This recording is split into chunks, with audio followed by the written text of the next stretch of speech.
Let's go. The Clippers re-signed Russell Westbrook for 2 years, nearly an $8 million deal. I'm not surprised at all. You got to remember when the Lakers got rid of him, people thought he was going to be out the league, right? Utah bought him out, right? He went from that to now people saying he's underpaid. The Clippers rejuvenated his career. Actually, I won't say the Clippers rejuvenated his career.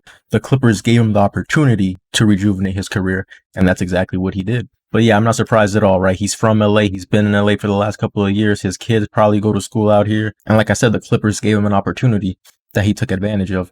So not surprising at all. The Clippers also got KJ Martin in a trade for 2 future second round draft picks. I don't know a lot about KJ Martin, but from what I've seen, he seems to be like a power forward type player, above the rim type player. I don't know what his defense is like, but according to this right here, it says he averaged 12.7 points and 5.5 rebounds on 57% shooting last season, including better than 80% from within 3 feet of the rim. I imagine that's a lot of dunks. He also had 173 dunks and is a career 34% three-point shooter. Okay, so he also has a shot. That's great. Right, I've been wanting the Clippers to get big for a while, right? We definitely need more size and youth, and that's what we get from this. I'm not sure how good of a rebounder he is. It says 5.5 rebounds. That's not that great. How tall is he actually? I think he's 6'7". Okay, so he's not that big, but like I said, he's very athletic, so maybe he can improve his rebounding, right? He is still very young, but yeah, I think this was a great trade. Like I said, we've been needing some size. I don't know if he can start. I don't know if he's good enough to start. You guys are going to have to let me know in the comment section. Do you guys think Martin has the potential to be the starting 4 for the team? Because in my opinion, that's honestly what we need, right? I'm tired of Batum or Covington, right? Don't get me wrong, those guys are good, but those guys are really small forwards, let's be honest, right? I want like a real power forward type player that can also stretch out the floor, which it looks like Martin has the potential to be just that. There are also a lot of reports that say that the Clippers want to get James Harden. And if I'm being honest, I haven't seen a trade that I like. This article suggests that the Clippers might have to trade Paul George for James Harden. In my opinion, absolutely not. That would be terrible. Please do not trade Paul George for James Harden. It's not worth it, right? I think James Harden is a great player, but no, right? No, absolutely not. What did James Harden score in that game 7? Like 9 points? Yeah, we don't know. No, thank you, right? People say that the same thing about Paul George, right? People say Paul George, right? Pandemic P, all the memes, all that stuff.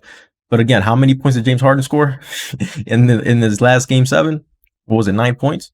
Right? And plus Paul George actually, at least with Paul George, he still plays defense when he doesn't give you offense.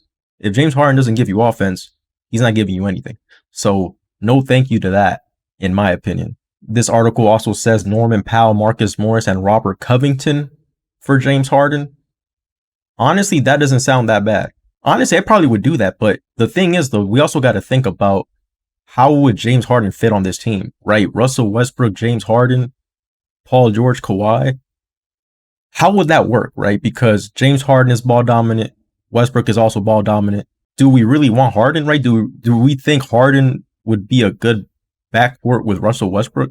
In my opinion, they seem kind of redundant. You know what I'm saying? Like now that we re-signed Westbrook, I really don't know if we should be trying to get Harden, right? Like in my opinion, it was either Westbrook or Harden, right? Like let's say we didn't re-sign Russell Westbrook, then I would really like Harden on the team, right? But both of them, I don't know if that would work, right? Maybe if Westbrook moves to the bench, then it could work maybe, but them in the starting lineup, I'm not too fond of that, right? I don't think it would be bad. I just don't think it would be ideal. Honestly, I'd rather if the Clippers focused on getting more size, right? Brook Lopez got taken. Sadly, I wanted Brook Lopez, but he got taken.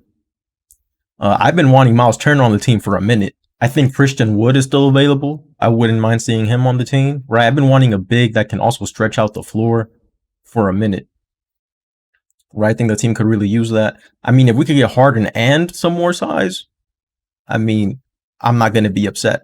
But I think the priority should be definitely getting more size. I saw another trade package that included Terrence Mann and Norman Powell and plus picks and I think also Batum and Covington.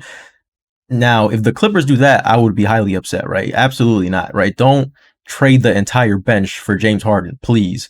I beg of you, right? It's not worth it. But yeah, at the end of the day, we all know that the most important thing for the Clippers is Kawhi Leonard and Paul George's health. Right? It sucks because there's nothing you can do about it. You just got to sit and wait and hope for the best. But that's just what it is. Anyways, that's going to do it all for today. Clippers are probably going to be making more trades as the days go on. I'll try to keep I'll try to keep making videos on it, but yeah, peace.